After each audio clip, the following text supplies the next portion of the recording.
iwu a na-achọ maka inwe ikere zuru oke maka ego dị $169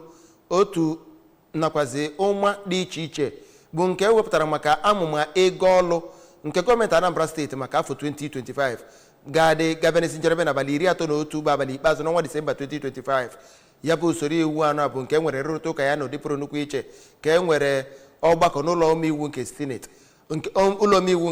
nke steeti a. onye bilitere ya bụ majority leader ma bụrụ onye na-anọchite anya Ekwusigo constituency sa Ikenna Ụfọdeme. Emmanuel Chigbata wetara anyị akụkọ a.